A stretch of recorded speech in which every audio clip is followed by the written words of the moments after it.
Hey, look what we have found. A big sound in a small town. Far away from the bright lights. They're making music every night. Discover what is all around. A big sound. A big sound. In a small town. Big sound, small town. A really big sound. Big sound, small town.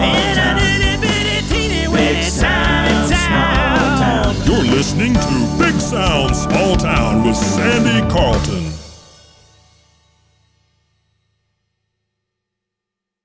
Hey, this is Gary Fletcher, guitar player, musician. I am from Belmont, North Carolina, and I currently live in Bessemer City. All right. I actually play these days with a guy who, of all places, grew up in Bessemer City. Oh, yeah? Yeah, which is kind of strange. Although they do have a really nice recording studio in Bessemer City. Yes. Yeah. So, which is strange if you're from the area to believe that there's a recording studio in Bessemer City. Right. Actually, a pretty good recording studio. Yeah. So how did you get to Bessemer City? So... Wait, let's back this up. Okay. I guess once a Gaston County guy, always a Gaston County guy. Yeah. A lot of people, I'm just a dumb old redneck from Belmont, North Carolina. Sure. I understand. I know some of those guys. But, my mom and dad were musically, they were into music. Oh, so you come from a musical family. Yes. So I guess you were encouraged. I was always encouraged.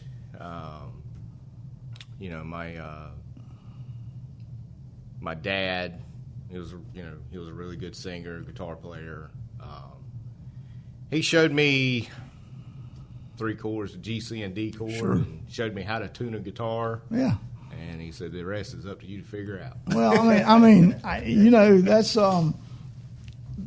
that's the start, really. Yeah. I mean, as a guitar player, that's the fundamentals, Yeah. really and truly. I mean, it grows greatly from that, but without that, you have no beginning. Oh yeah.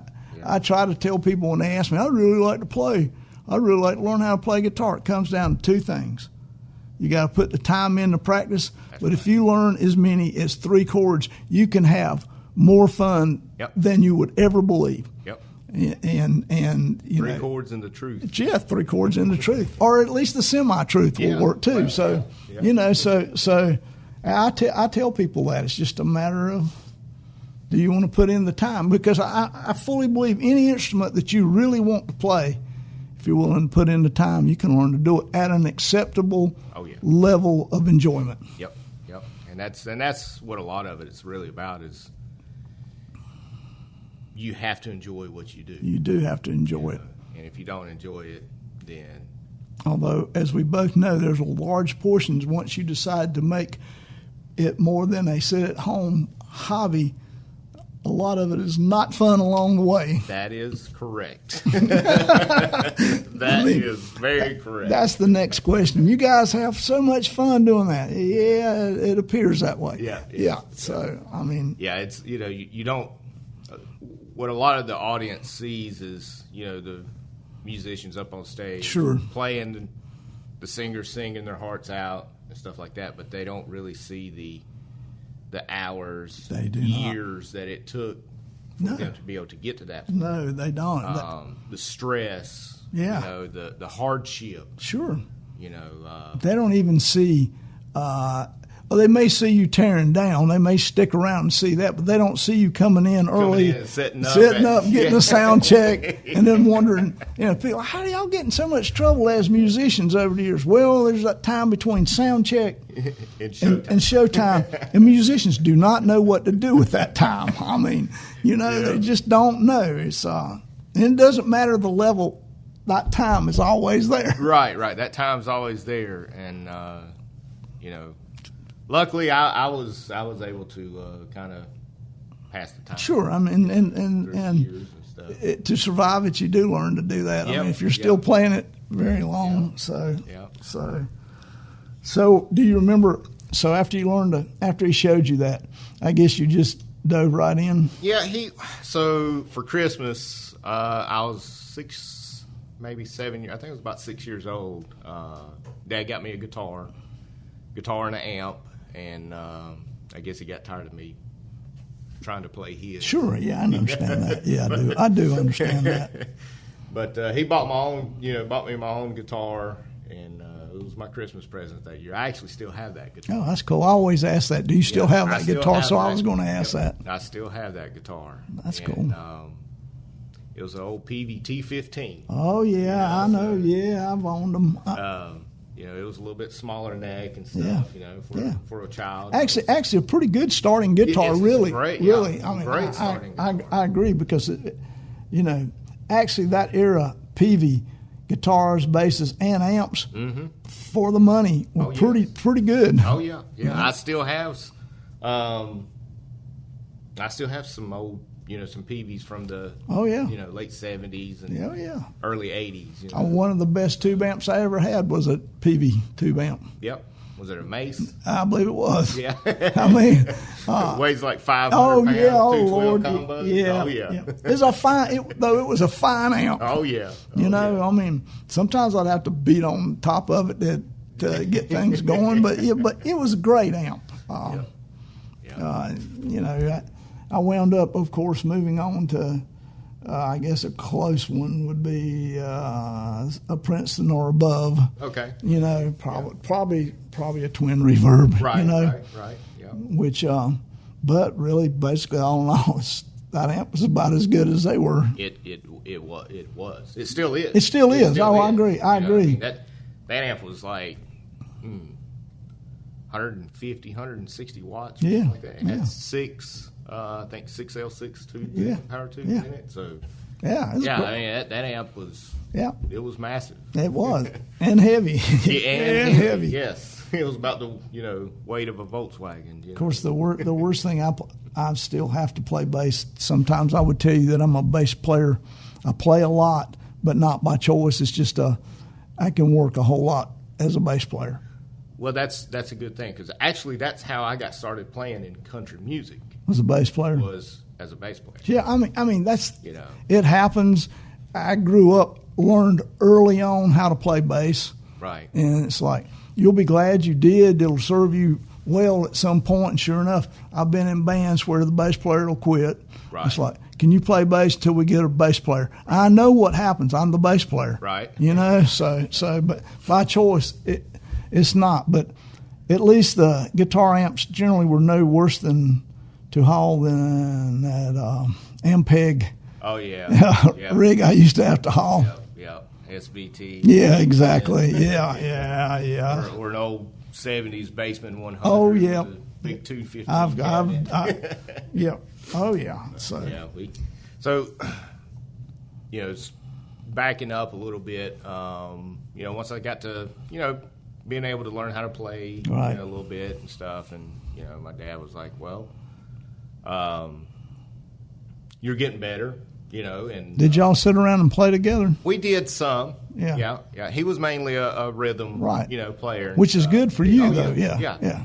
And but the thing is, he was big into the country, right? The Merle Haggard, the Bud Owens, Elvis. My mom was a diehard Elvis fan, and nothing wrong with Elvis. Oh no, and but my dad, he came from his family, like his grandmother and stuff. He's from West Virginia. Okay. And so they used to have a little group together years ago that would play at the Wheeling, West Virginia hayride or something, and they had like the little radio station. Sure, and yeah. And as a matter of fact, I actually have so it would be my great grandma's guitar. Oh, that's cool too. I actually have it. We don't know what it is, but sure. It's been battered and worn through the years, but it's like an old Martin. Sure. Parlor style guitar. But those are great. Oh yeah. The best we could tell. My dad said he remembered he got that. She said she got it when she turned 6 7 years old or something like that, and she was born in 1890. Yeah, so that's too cool. Yeah, so the guitar is well over 100 years old. Yeah. Oh yeah. But yeah, I still have it. But anyway, so I started playing guitar, started picking things up, and I was more into the rock and roll. Sure. Yeah. AC/DC. Right. And Van stuff Halen, like yeah. Van Halen, Yeah, stuff like I understand that. That's where my dad always told me, he's like, boy, if you ever want to make any music playing, or if you want to make money playing music, you got to either learn how to play country music or beach music. Well, at that time in his life, it was. Yeah. And so he was right. Yep. And I kept, Dad, I don't like none of that. Hey, I don't like that hillbilly crap, Yep. Oh yeah.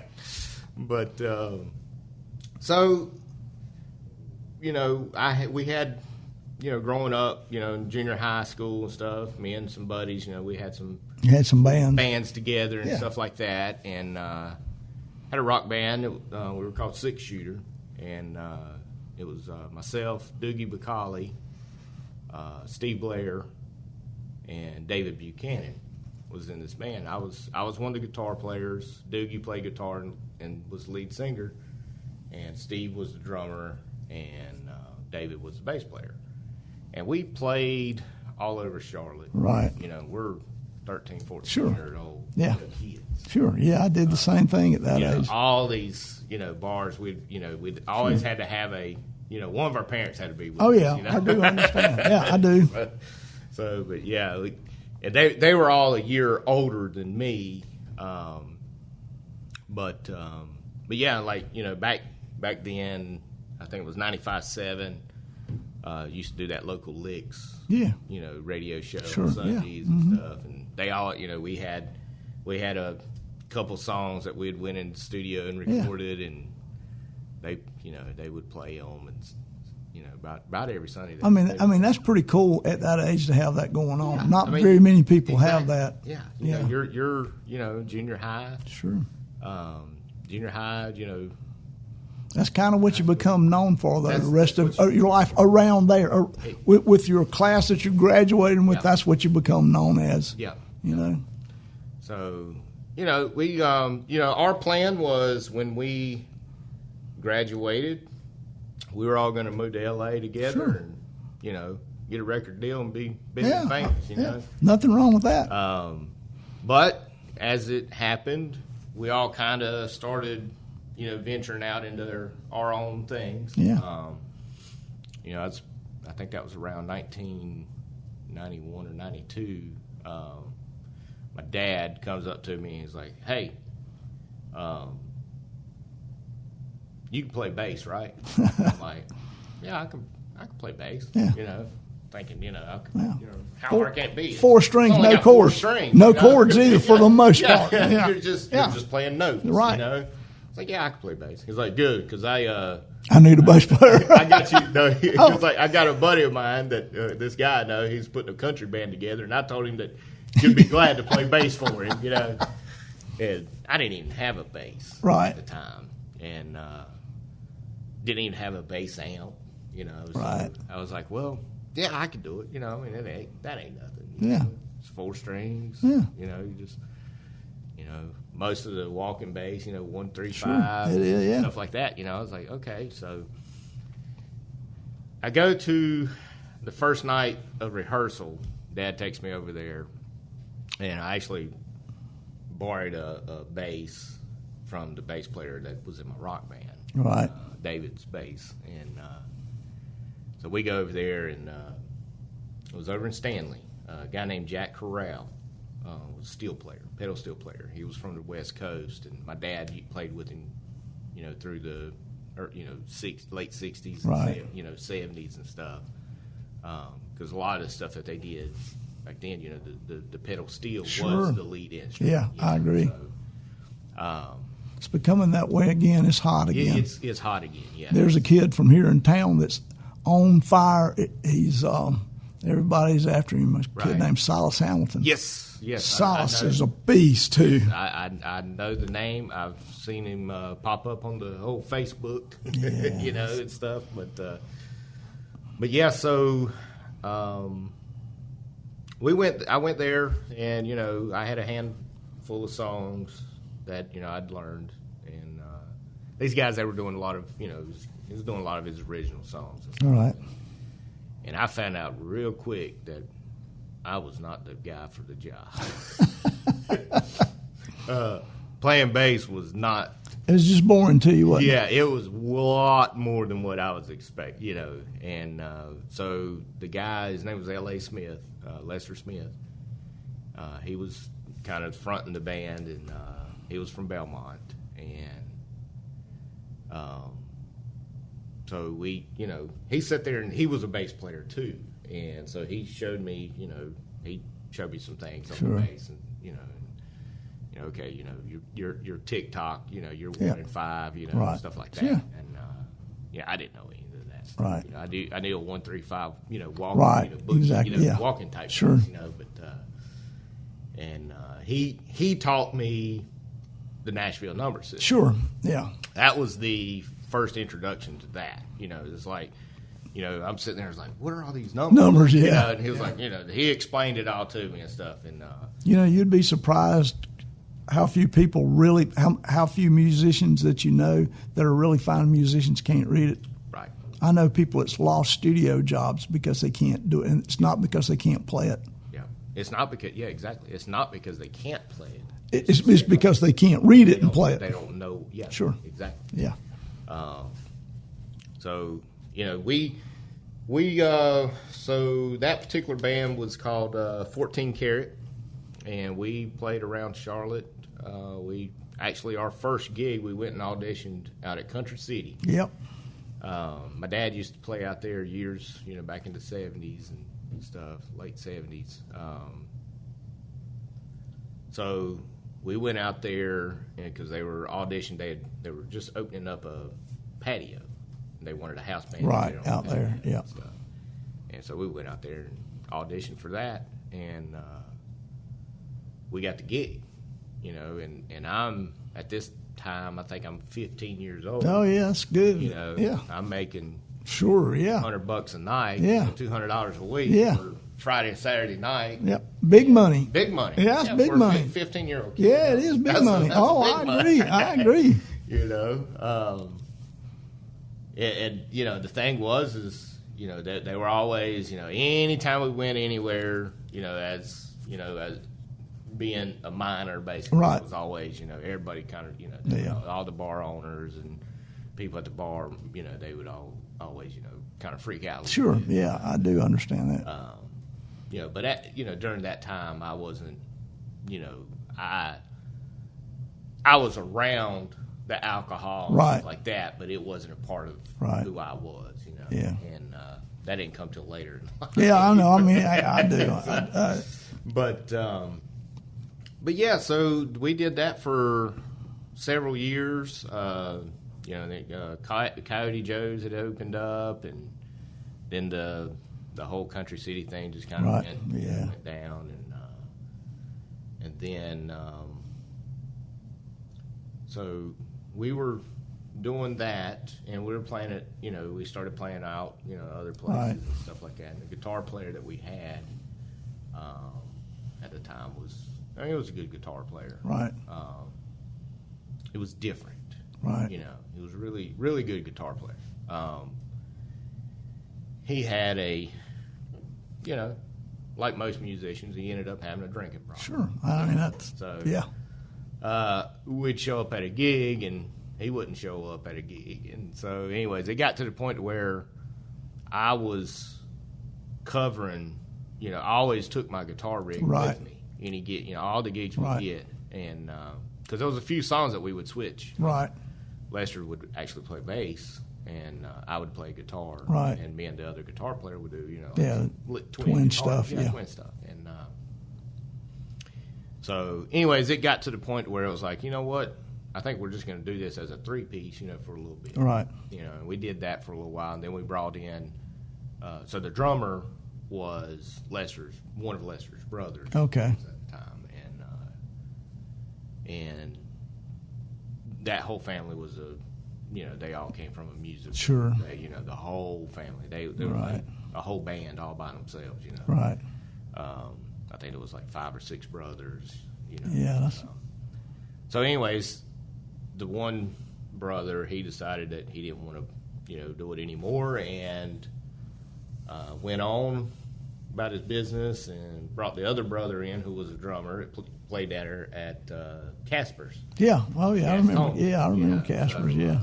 His name was Castle Smith, and he he was a rock and roll guy and stuff, and so we had started, playing together, and trying to get this thing here going, and then one day they came and they were just like, you know what, we don't want to play any more, Right. Covers. Right. We wanted to Sure, focus the on our original original stuff, yeah. It's like, okay, well, that's fine. Yeah. So that particular group kind of went its own way, Right. and stuff. But I guess getting back to where I originally started was we all in high school, me and the rock band, was 6 years. We all Right. went our separate ways, Right. And the whole country thing started. It started really paying off for me. Right. Yeah. Yeah. And then, so I ended up getting some other guys together and stuff, and we were playing around, and we were Coyote Joe's had started not having house bands. Right. They started having rotating Right. bands. Sure. in-house. I remember that time. The Palomino Club. Palomino. Yeah. So my band, we were, Stillwater at that time was Stillwater, and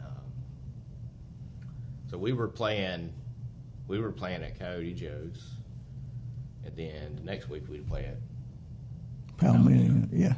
well, the two owners, Scoggins and Presley, Yeah, they I didn't know. like each other. Yeah. I remember about those guys.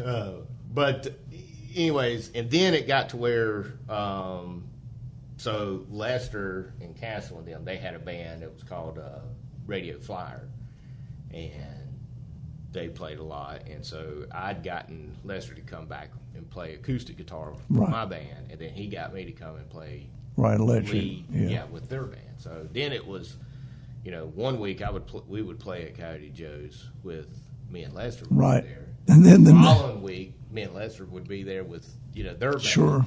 And then the week after that, we would go to Palomino. And then yeah. So it was like Sure. it was always just a constant rotation. Right.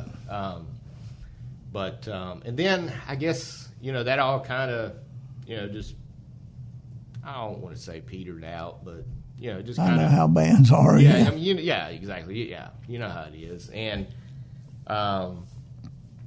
so this was probably around 99, 2000 at this point. My then girlfriend, who we worked together, she was from Bessemer City, and that's we worked together. That's how we met and stuff, and she was always like, she was big into music. Was she a musician? She can play piano. Right, Yeah, okay. she plays piano. She won't, and she's a good singer, but Right. you can't get her to sing. Right. I understand. Long road trips, yes, Right. she'll sing, Right. but Yeah. but so we had went to Nashville vacation one weekend, and this was I think this was like in 98, 99, and just fell in love with the place. Sure. My dad, he used to take me up there, when I was Right. younger and stuff Yeah. like that, and so, but we went up there and we just, fell in love with the place, and like, man, this would be cool to, Sure. move up here. Yeah. And so, I guess around 2000, we were going up there about twice a month. Right. Or at least, once every 2 months or Right. something, And finally one day she was like, hey, if I get a job in Nashville, can we move? I'm like, I mean, I guess, Yeah. I don't know. Yeah. So we went on vacation. We just went up there for the weekend, and she had a job interview, and we didn't tell her parents. I was still living at home. She was still living at home and stuff. Didn't say anything to her parents about it. She goes to the job interview, and she ends up getting the job. And so they were like, well, when can you start? And she was like, well, give me 2 weeks. And they were like, okay, we can do that. So the rest of that she comes back. I was staying at the hotel, and so she comes back, and she comes in, and she was like, I got the job. I bet you were like, oh no. I was like, oh my God, what are we gonna do? Oh God, I might actually have to do something here. I know, because I was like, there ain't no way. Yeah, exactly. Yeah. So, but it all worked out, and that was probably the hardest call.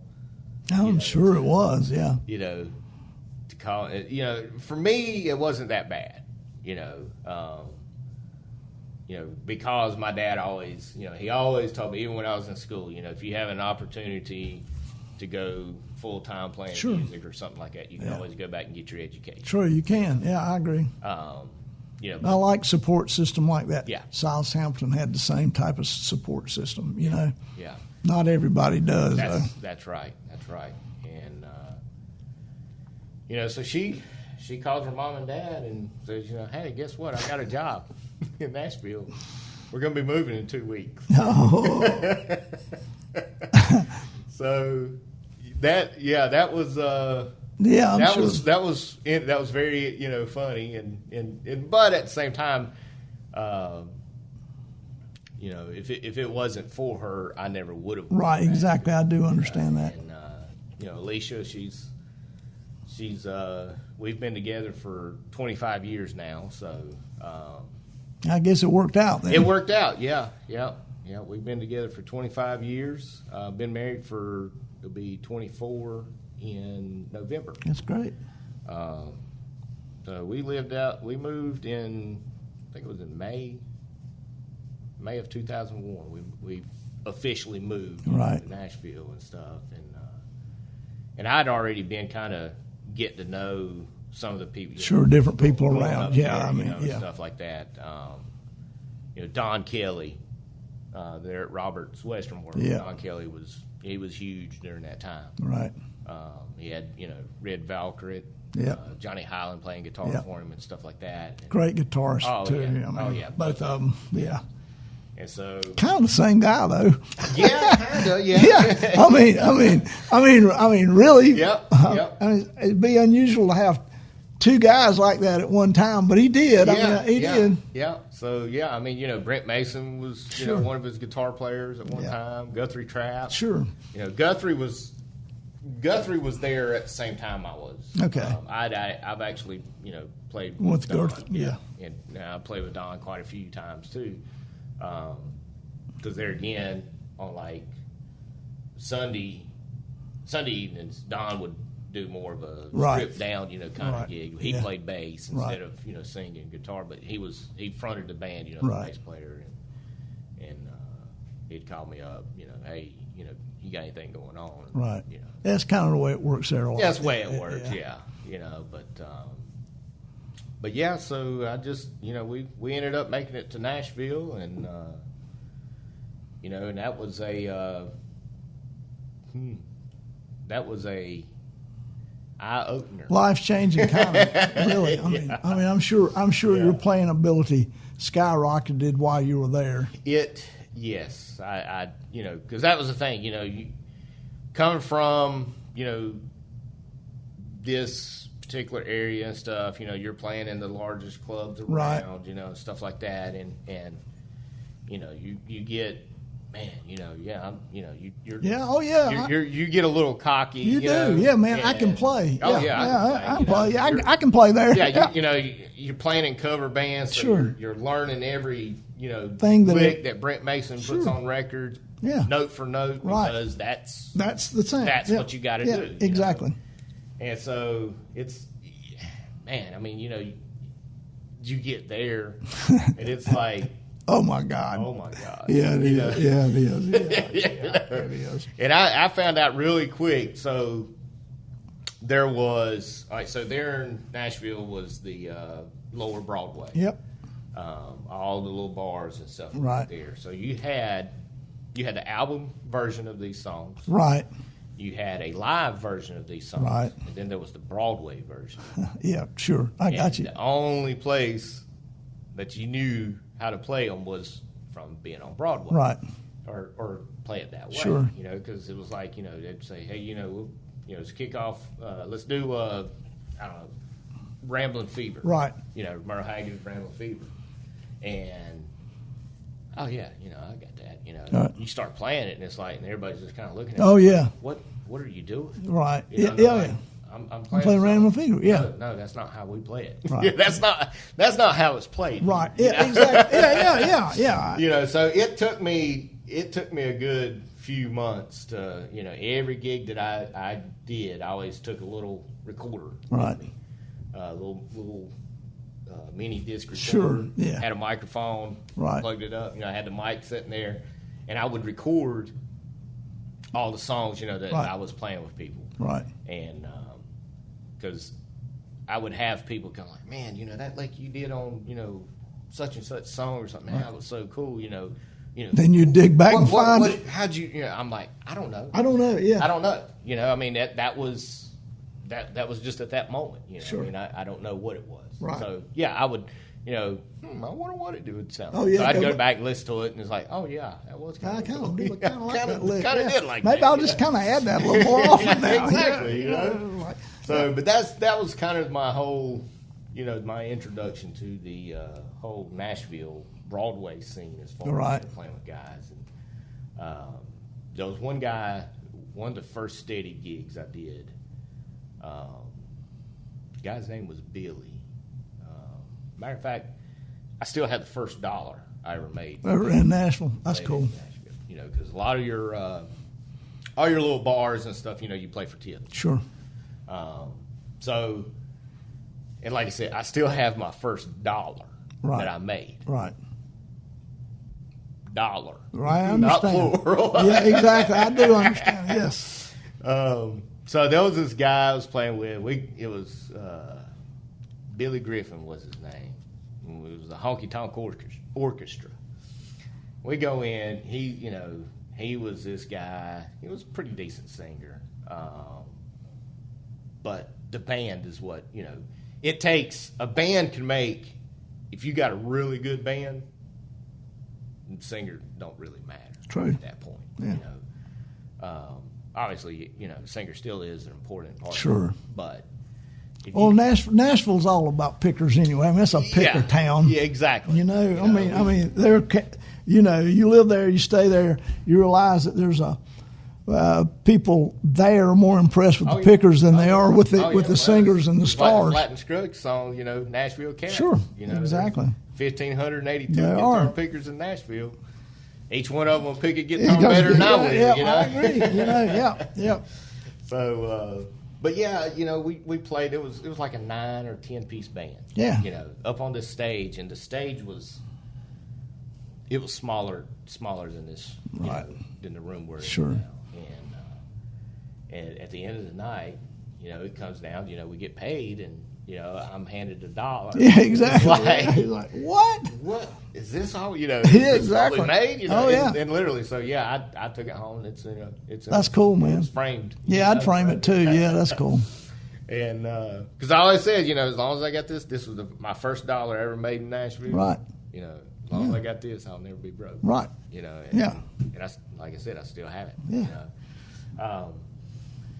But yeah, just I don't know if I've kind of skipped way ahead or anything. That sounds pretty good. Sounds like a pretty orderly process. I mean, being there in Nashville, it was a real humbling. Yeah. It is a real humbling.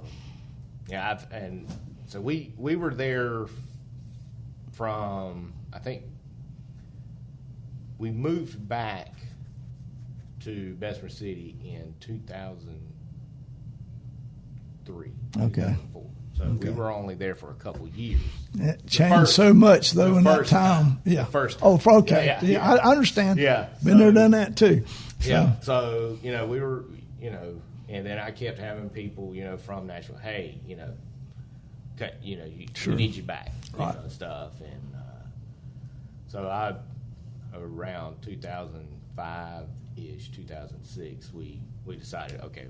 Going back again. We're going back again.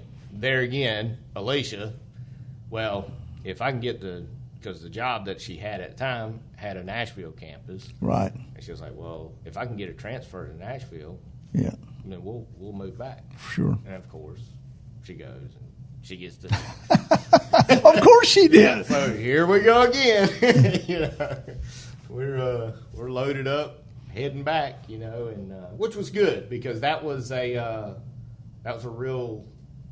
I had done a lot of really good stuff in the few years that I was there prior. Right. But then whenever it got back there, it really a lot of more stuff kind of opened up and everything, and it was just I don't know. It was just an amazing city at that time, and we moved. We lived there, and then we moved back here in 2014. Oh, yeah, you stayed a pretty good while that time. Stayed a pretty good while. 10-year town. Yeah. Yeah. My parents' health got to where it was not doing that well. My Alicia's mother, she wasn't doing that well. Yeah, you have to do what you have to do with your family. It was just time. Yeah, I understand. And plus, the city had been changing so much. Oh, I agree. And one of the last steady gigs that I did there on Lower Broadway, we were playing anything from Merle Haggard to Metallica. Yeah, of course, yeah. It didn't matter. Yeah, it was literally, it had turned into. It's no longer a country town, really. Oh, no. Not that it ever really was. I mean, there's always been a bunch of non-country music there. Exactly. Yep. But they always said it was country music capital of the world. Yeah. That's debatable. Yeah, that's debatable. At one point it was. At one point it was. Right. But I will say the years that I was there was a lot more places you could go play blues, classic rock. Than you could even country. Country. Yeah, I agree. There was, you had the, right there on Lower Broadway, you had, handful of little bars. Sure. You could play. When we first moved there, that stuff's gone away now, though, for the most part. Well, all the bars are still there. They're still there. Yeah, they're still there, and there's still bands. They are. Still have bands. And they do, but it's not like it used to be, though. No. Because I remember when I first started playing regularly there on Lower Broadway, it was like you couldn't play any rock and roll. Right. Oh yeah. I mean, you could get away with like "Give Me Three Steps" or "Sweet Home Alabama." Sure. After midnight. Yeah. But during the daytime. Yeah. Oh yeah. Because it's a tourist city. Sure, and that's the selling point of the city. Exactly. Per se. So you'd start at 10 o'clock in the morning. You'd play a 10 to 2 shift. Then you could play a 2 to 6 shift. Right. And then you could play a 6 to 10 shift. Sure. And then a 10 to 2 shift. Sure. So you could play. Yeah. Four shifts a day. Quads as we call them. Yeah. Or triples or doubles. And I always enjoyed that. Yeah. Because that was one of the things that I fell in love with the city itself. That was the only place I knew I could go into a bar at 10 o'clock in the morning and start playing George Jones, Merle Haggard, Johnny Cash, Waylon, all that stuff, and I could play that all day long. Yeah. I don't have to play Matchbox 20. Right. Yeah. Exactly. Or, sure. There's nothing against I understand because I come from a rock and roll background. Yeah. But at the same time, it was like, sure. The classic traditional type country. Yeah. That's where it was at. And in fact, it was pretty cool to make it a living just going and doing that. Just being able to go and do it. I mean, it's it makes for long days. It makes for long days, but you know what? When you're doing something you love, sure. Also, you ain't got to work a day in your life. Also, you also realize too that if you skip one of those, there's somebody there to do it. There's 15. Yeah, that's true. That's true. Yeah, I mean There's 15 of them waiting. I know several people who were there, as I would say, well, they probably went there thinking they were going to get the first call stuff, and then come to find out they were kind of in a song mill is about what they could do right. Because I've known those guys, and they tell me, if I pass on, I'm working like 12, 14 hours a day, but if I step away from one of these, right. There's somebody right here to do it, right. And might even do it better. They just haven't had the opportunity yet because I got this thing held down. Yeah. So yeah, that's there's a lot of truth in that. Yeah.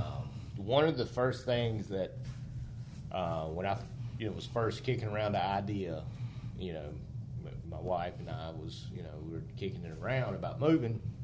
The guy from Gastonia, Joe Van Tassel. Mm-hmm. I don't know if you know him. Yeah, I do. Okay, so when I moved there, I got up with him and stuff because he used to play here in Frontier Club. Right, Frontier Club. Yep. And one of the best advice he gave me was Nashville's a town, and it's all about attitude. You could be a 95% musician, but a 5% asshole. Yeah. or you're oh yeah, nobody wants to be around right. you. So, oh yeah, it makes it makes a difference there. Yeah, it does. You're not going to get gigs. You I can agree. be a mediocre player, but get everybody along. wants to be your buddy and friend and hang out with you and stuff like that. So I took that to heart because that's it. He gave you good advice. Yep, because it don't matter what it is that you're doing, whether it's playing music, playing golf. Yeah. It doesn't matter what it is. There's always 20 people that's way better than you are. Oh, always. Nothing that you're going to do. Nothing. At any level of anything. It doesn't matter. Yeah. Oh, yeah. And if that scares you to death, then you probably should do something else, too. Right. Find something else. Yeah. So, but also, of those people, a lot of times those guys, just playing, particularly in Nashville, but about anywhere, just playing alone is not enough. I mean, you have to learn how to fit in, make people want to play with you as opposed to, oh yeah, I like the guy. He can play, but he's an asshole. Yeah. I actually just turned down a job after going and playing with them at their rehearsal because of a player. Because I just did not like the guy. Right. And it's like, nah, at my age, I'm not playing nothing like that. I mean, it's different when I need the bucks, I got to go do it, But it's like, nah, I'm skipping that. Oh, yeah. Yeah, there was a lot of gigs that I turned down. Someone called me to come play, and I'm like, okay, well, who's all playing? Right. And he's like, no, I'm not going yet. And I was like, how much does it pay? Yeah, exactly. Yeah. What's it pay? Yeah, what's it pay? And the bad thing is like, I don't play that much anymore. Right.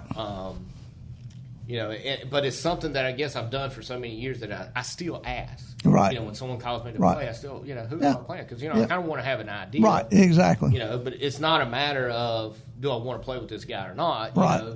Or, is it going to pay enough for me? Exactly. It's not anything like that. It's a matter of, I just kind of want to have somewhat of an idea of what I'm going into. And a lot of times, like, Bill Jones, Stepside, he'll call me and I'll, who's playing? It's not that, it's not anything like that. It's just, because of the fact that he has several different versions. He has revolving parts. He does. He has several different versions of the group. Yeah, he does. And And I never ask him how much it pays. Right. You know, I don't care. Yeah, I mean, I'm at that point now. This is the life I live. I play to play. It doesn't matter anymore because it's not like I'm sitting there needing the money anymore. Right. So yeah. I play now because I enjoy it. Yeah. You know, it's not that I'm not doing it for a living. Right. Because Lord knows if I wanted to still do it for a living, I would probably They'd still be there. Yeah. Be there. Yeah. You know? But yeah, I just just being there, Nashville, playing with all these different cats and stuff, and it was a good run. Yeah, well, I do understand that. Yeah, it was a struggle for some time too. Yeah, I agree with that. You know, and I found out real quick that you've got, I would say, 3 different types of musicians. You've got the musicians that are really good session guys. Right. You know, they're great session guys. Sure. You got guys that are good in a band situation. Right. And then you got the road dog. Yeah. You know. Oh yeah. I was on the road. I went out. I've done several gigs and stuff like that. And I found out quick that the road was not for me, even though I thought that's what I wanted to do. Mm-hmm. But just going out, waking up in you go to bed in one state and wake up in another. You don't know where you're at. I do. It's kind of like that old whoa, good evening, Cleveland. Yeah, exactly. We're not in Cleveland. We're not in Cleveland. Yeah, kind of thing. Yeah. But I found out real quick that it wasn't. It wasn't something that I was cut out to do. Now, yes, I would go and do it. I started becoming one of the go-to fill-in guys. Yeah. Yeah. So, somebody needed a guitar player at short notice. Right. They call me, hey, bus calls at midnight. Exactly. And show up, and it's like, they give you your, you got your earbuds, right. And you're listening to their, board tape. Yeah, exactly. Exactly. Learning stuff, charting it all out, But yeah, that, so that was kind of my, I ain't gonna say claim to fame, but that was. That's a good thing to be able to do. Yeah, that's cool. I was, funny. This funny little story. I was actually playing golf one day. I was actually on the golf course, and my buddy TJ, drummer, great drummer, calls me up. He's like, "Hey, what are you doing?" I was like, "Oh, I'm just out here hitting a little white ball, trying to." Sure. Yeah, he was like, "Well, Craig needs a guitar player. Can you be here in about an hour?" I'm like, yeah, just let him know that because I have my amp, guitars, because pretty much, I hate to say this, but your equipment pretty much rode around in your vehicle. I agree. Yeah, sure. Yeah.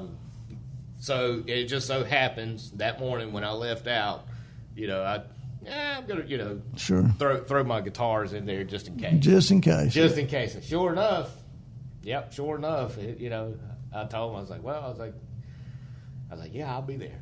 Tell me, I'll be there in about 30 minutes.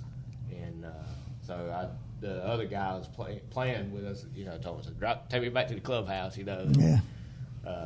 So I got, because I told him, I said, look, I'm playing golf, so I got my, I'm dressed as, golfer. Right. Yeah. Oh, yeah. So, anyways, I go and load my stuff in and get up on stage, and I got golf shoes on, shorts, at least collared shirt, ball cap and stuff. But in my golf shoes that I had at the time when I was playing a lot of golf they were actually sandals. Okay. And so that was my golf shoes. Sure. And here I am up on stage playing in my golf attire. That's hilarious. And but yeah, it was there again. It was a good time. Oh, yeah. there's just so many stories and stuff like that you could. You could say, I do. Yeah, we could do a whole podcast on Nashville stories. Yeah. So, are you playing enough now that you're back? You never play enough. I mean, I know the answer to that. Yeah, you never play enough. So I played with Stepside Deluxe. Sure. What was that? 2 weekends ago, I think it was. Yeah, probably. Something like that. And that's the first time I'd touched a guitar since probably the last time I played with him. Are you available to play around if people need people? I am. I do, and I like playing around. I mean, like if I need a guitar player, I can call you.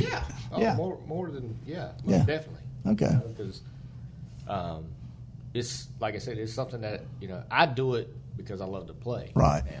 Now, now I do have somewhat of a busy life, sure, so to speak. But it's. But you're available if somebody needs somebody. If you can work it out. Oh, yeah. Okay. Yeah, if somebody needs a guitar player, all the thing I got to do is hit me up. I hear you. Either call me, send me a message on Facebook, sure, whatever it might be, If I can do it, then I'm going to do it. There you go. If I can't do it, then sure, you can't do it. Yeah. But, I mean, that's okay. But yeah, I'm it's nice to know that because people hit me up all the time. Man, I need a guitar player. Mm-hmm. Well, a lot of guitar players, and then you realize that you don't really know as many that you can say, oh, yeah, I know somebody that'll work, Right. Right. I mean, you might know a lot, but then when you start thinking about it, you think, well, what is it you're doing? It's like, you start eliminating them. Right. Then when you start eliminating them, you get down to, X number. Yeah. So I always like to know that, Yeah. Because believe it or not, for years and years, I could call 10 people, but they're just kind of disappearing. Yeah. I mean, I can find you banjo players, fiddlers, different things faster than I can find you quality guitar players these days. Right. I don't know why that is. Yeah. Well, I know, in the whole, past 20 years, I guess, maybe. Yeah. There's been I've lost a lot of my musician buddies. Well, now that too, then that's the case, and that's the case too. In my case, particularly when you hit my age, man, they go right and left. Yeah. Yeah. So. Yeah, there was a point around, I think it was 2015 or something. It was like every single day. Oh yeah. I was getting. It's still kind of that way with me. I mean, I kind of like. It's like. Oh yeah. But it is what it is. Yeah. I mean, you're not guaranteed tomorrow. You're not going to get out of here alive. That's for sure. So, that's kind of the way I live my life anyway. Today's what I got. I'm aware of my past. And I have an eye on the future, but today is what I have, and that's what I try to live and enjoy. Yep. Because people that spend too much time miserable in their everyday life, it's only guaranteed today. Yeah, you're right. You're right. And you don't even have to be religious to think that today could be it. I mean, it has nothing to do with religion. Yep. You can just when it's your time. It's your time. Yep. I mean, bang. Yep. So I try to keep that in perspective, because I'm not really afraid of dying. I'm afraid of not enjoying being here, right, and not enjoying being here today. Yeah. So Oh yeah. Well, this has been good. This is great. We need to know anything else. Just ask me something. I don't know. You've done a really good job. Just kind of gave a kind of the cliff notes, I guess. Yeah, and that's kind of what this is about, because I'm sure that there are people that do not even know that you're around here and exist, and fortunately, a lot of people listen to this podcast. So Yeah, there was, like I said, there was a lot of, that couple years when we had moved back. Yeah. I had, still playing, music and stuff around, and had several, guys. Hey, man, I'm thinking about moving to Nashville. Right. And I'm like, well, if you're thinking about it, do it. Yep. Don't sit back and wonder what if. Sure. Because that was me. Because if it wasn't for Alicia making it happen, it wouldn't have happened. Because that was me, man, it'd be really cool to, so.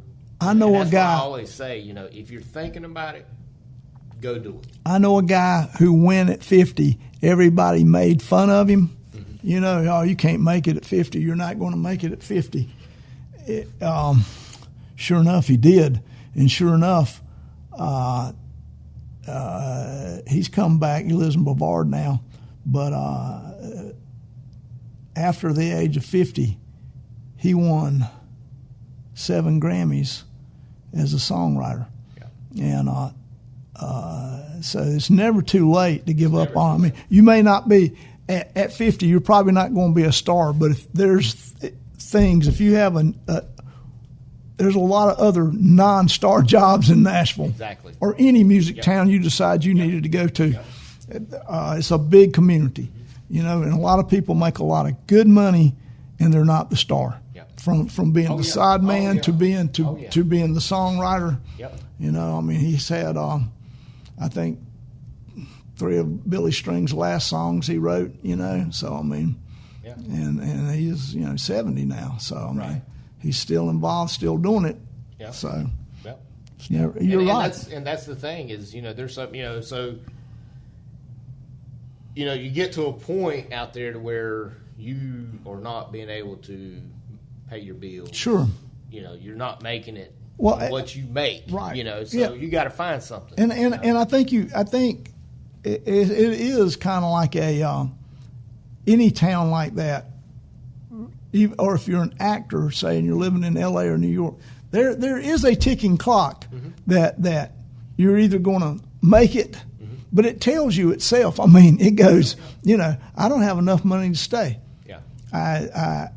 I was on the Midnight Opry one night with a guy, and he had a song. He said, my wife told me I had to the end of the week, and we were moving home, and then he said, then David Ball cuts this song for me, and he said, now we're like a year removed, but I have a circular drive and a house here in Nashville. He said, but we were literally within a week of going home when that happened. Yeah. Tom Shepard. Yeah. So, okay. Yeah. Nice guy. Oh yeah, great. I think that is the I think that's the highlight of what that is his but still it kept him Private Malone. Yeah. It kept him there. Yep. It kept him there. Yeah. And, which sometimes you don't know how close that. I mean, a lot of people leave that maybe left a day or two too early. You just never know. Yep. And that's who it was. That's how it is. Yeah. And I've done several gigs with Tom. Yeah. Tom's a nice guy. I mean, we played with him that night. Yeah. When that particular song hit, it changed his life. Changed his life. Sure. And that's all it takes. Oh, it is. It is. I mean, the sad part is you have to do that song for the rest of your life. Well, and that's not a bad thing. It's not a bad thing. Well, I mean, if you got any other kind of job, you got to go do the same thing, day in and day out too. So I mean, that was one of my things was that I was an audio engineer. Yeah. So that was kind of my fallback. So right, exactly. Technically, my career. Sure. I wanted to be a guitar player. Right. Or whatever it took. Yeah. But at the same time, you got to do what you got to do. Well, and so I was the audio engineer for Bridgestone Arena there. Sure. So any concerts, anything that came in to the place, if they needed to tie into our house system, they had to come through me. Yes. I handled all the telephone system there. I mix sound for so many different people. Sure. I mean, you have to have that too. That's another thing that people miss too. In order to stay longer, you do have to do other stuff. I know there's a kid from here in town. He left to be a player, and now he runs the record part, the record, not the CD part for David and Gillian Welch. They press their own. They press a lot of Nashville records in the record form there, and by luck, he got that job, which has allowed him to stay. Yeah. Does he get to play much? No, but he's got himself a pretty good music-oriented job. Yeah. I mean, I think he probably still plays around, but not like what his hopes were when he went out there. But he found a way to exist and stay on, and wound up with actually a pretty good paying job. Because at first he worked for a guy that built pedals.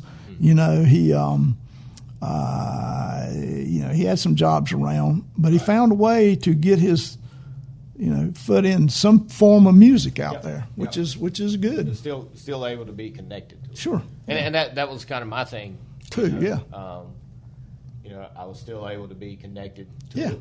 Right. We would, the Nashville Predators. Played there. That was their building, and so the company that I didn't actually. So in the early, when we first moved there, I actually was playing around, town and stuff like that. And then, so I was like, I'm just going to go over here to the arena, see if they got anything. Sure. And sure enough, they did, I mean, that's pretty lucky too. But, so I got my foot in the door working in the, operations department there, and building the stages, changeovers from hockey to basketball to concert. Yeah, sure. And then I actually, they had an AV department, so I actually got into it, and then that's when everything started kind of falling into place. Sure. Because that's what that was the position I wanted to be in anyway. Yeah. It was more, sure. more my forte, I guess. Yeah. But so I got into it, and then whenever we moved away, and skipped forward when we moved back, right? Me and Alicia, we went to the zoo, Nashville Zoo. We were walking around, and I ran into the guy that I had trained to replace me Oh, really? in the arena thing. Yeah, that's cool. And so we got to talking and stuff. And he was like, "Well, we still do the same job, but we don't work for the building. We actually work for they lease it out. Outside contract." Yeah. And I was like, "Oh, okay." He was like, "So if you want, I'll put your name in the hat. If you want to." Sure. I was like, "Oh yeah, go ahead. That's sure. fine. Think nothing about it. And sure enough, they called me the next day, like, "Hey, John wants you to come in and interview. Yeah. Because we need to hire someone else." Right. And so I go in and interview with him, and the thing is at that same time, I had gotten the offer to go out to Little Big Town. Yeah.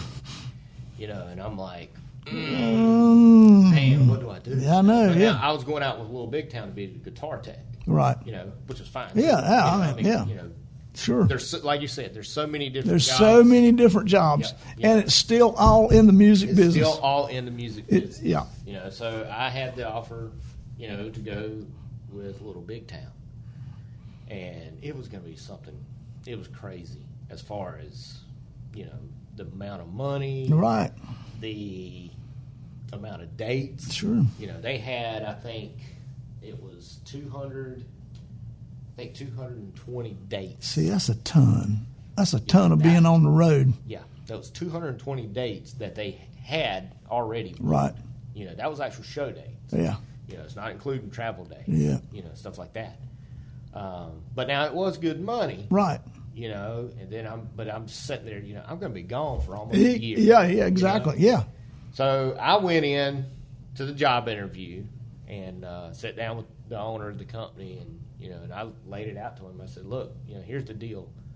You know, I've been offered this much to go out with this group, but I'm willing to come work for you for half that, right, and get to stay home. That I can sleep in my bed. Yeah, I agree. You know, yeah." And he agreed to it, you know. Yes. And I was like, okay. You probably got an angel on your shoulder. Yeah, you know? I mean, you know, it was angel or a horseshoe. Either one works. But yeah, I mean, you know, so that was pretty cool, you know, because then that got me back into the arena life, right? Which that's where I grew up at, you know, the arenas and stuff. My dad, he used to run the Charlotte Coliseum on Tyvolo. Yeah. And then whenever they renovated the Independence Arena, the old Coliseum, they had transferred him over there to run. Oh, that's cool. Stuff. So, yeah, you know, when I was younger and stuff, he would pick me up at school and go there and do that. Go there and do my homework at night, and then go out and watch, you know, the Hornets play. Or hockey or a basketball game or something. Yeah. You know, and, that's cool. Or a concert or whatever, you know, because that was always my big thing was, you know, any of the concerts that was coming around, you know, Skid Row, right? You know, Guns N' Roses, whoever it was, you know.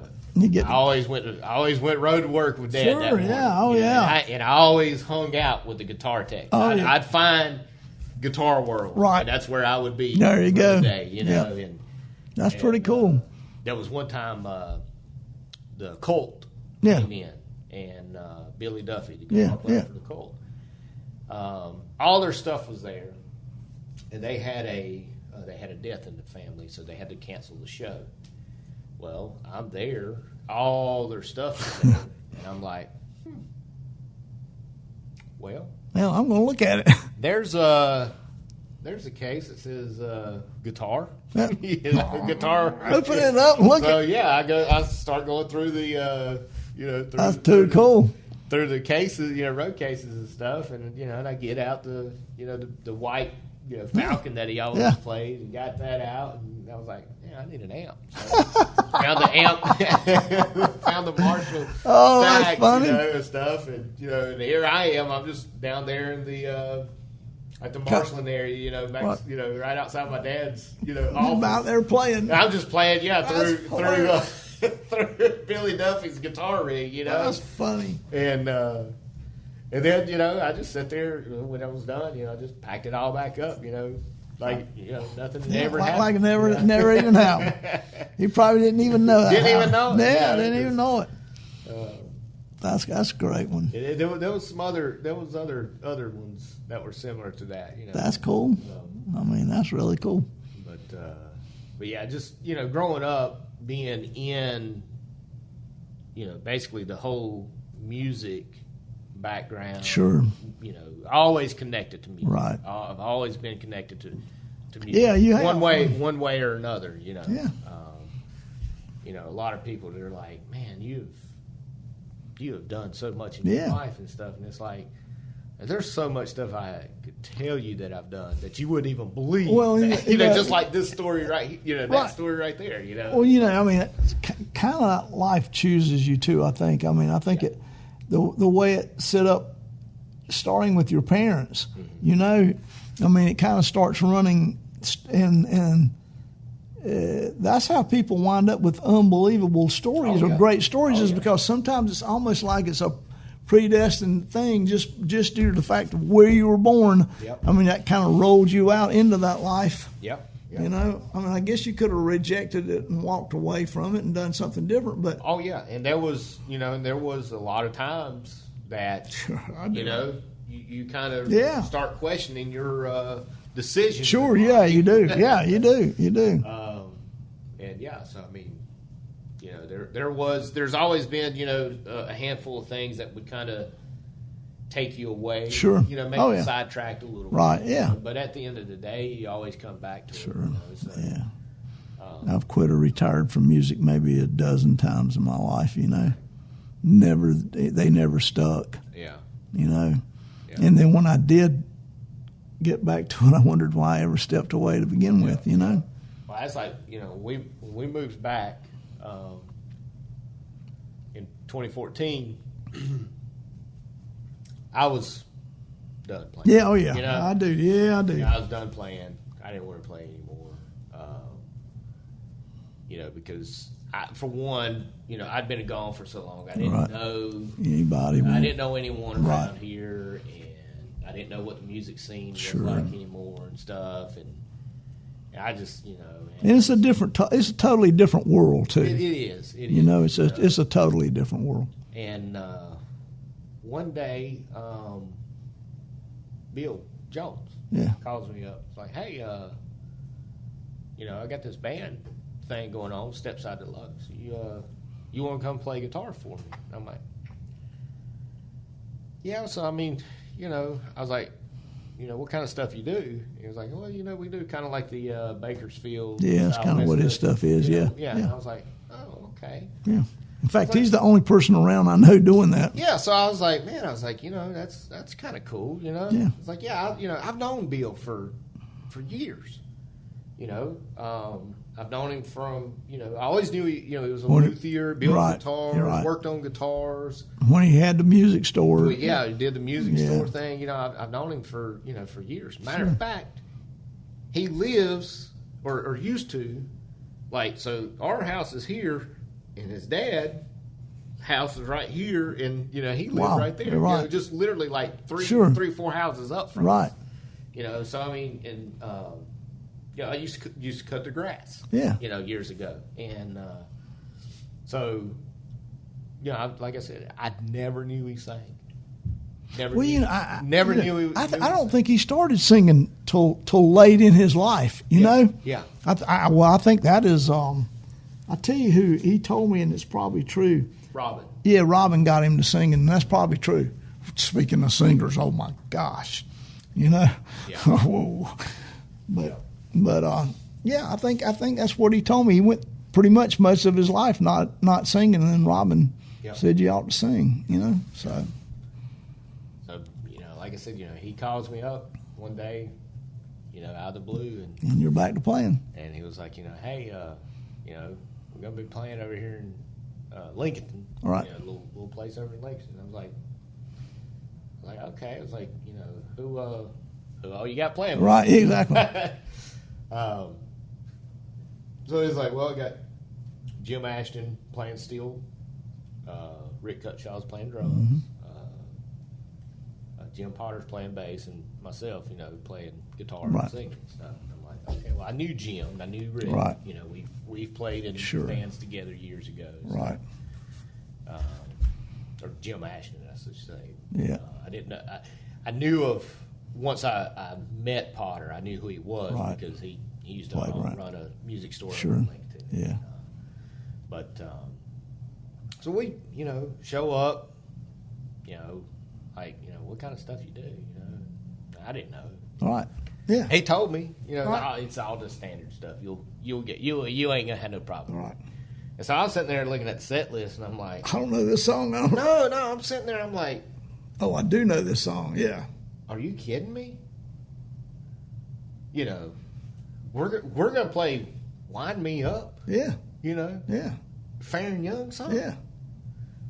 And then, you know, and I'm looking, and I'm like, and then there's like, you know, the Buck Owens songs, and Sure. then, you know, it's like, you know, then you got, you know, he would do like he would do instrumentals. Yeah. Like Oh, Buck yeah. Root, I you know. Which is weird, He too. would kind of let Yep. you know the guitar Sure. player kind of show off and stuff, and I'm just sitting there looking. He's at got a this. pretty cool thing going on. He really Yeah. does. Yeah, and I And was the like, only one that has a show anything similar to it. Exactly. You know, and I was sitting there, I was like, you know what? This is kind of, I mean, it's great, but at the same time, so I had to move from Nashville, Tennessee, back home To play that. in order to play this kind of music. That was the reason I moved to Nashville in the first place. You know? Yeah. I mean, You know, so and yeah, I mean, he does do some pretty obscure. he does. I mean, he's got some deep cuts, no doubt. Yeah, Yeah. But he is one of the few people I know too that does have instrumentals in his set list. Yeah. I mean that's almost a thing of the past. Right. And that was like I said, it was like the coolest thing. I was just like, man, I've played that song, but it's been years since I've played it. Oh yeah. This song here is like a B-side to the B-side. Sure. Yeah. I mean, yeah. He does have some of those too. Yeah. It's just, but I mean, at the same time, it's real refreshing to hear. I agree. Someone doing something like that. I mean, pretty much any time Bill calls me to play, it's a pretty cool. I mean, you got a pretty cool project. I agree. Yeah. If as long as I'm able to do it, I'm going to do it. But yeah, there was one girl in Nashville, Tori Barnett, played up at not second fiddle. It was up on Printer's Alley at the Fiddle and Steel Guitar Bar, and we played there 3 nights a week up there. 4-hour sets. We didn't repeat not one song. That's cool. The first 2 months I played with her up there. The first 2 months? First 2 months. Dang. That's cool. Never repeated a song. That's really cool. The only time we would repeat one is if someone requested it. Right, exactly. But, talking about the B-sides to the B-sides, that's the way she was. It was just like, my mind, I was like, man, I know a lot of songs, but I spent some. At the same time, it's like, man, I don't know. There's a lot of these songs I don't know. I've never even heard of. I do understand that because one of the guys I play with in several different formats, but when we had the band that he fronted, everybody used to call him Deep Cuts because he gets stuff. Man, what album did you get that off of? Right, yeah. So yeah. So but that's cool. That's cool. This has been a lot of fun, and I appreciate you taking the time to come here to do this. I appreciate you inviting me over. All right. Thank you. Thank you.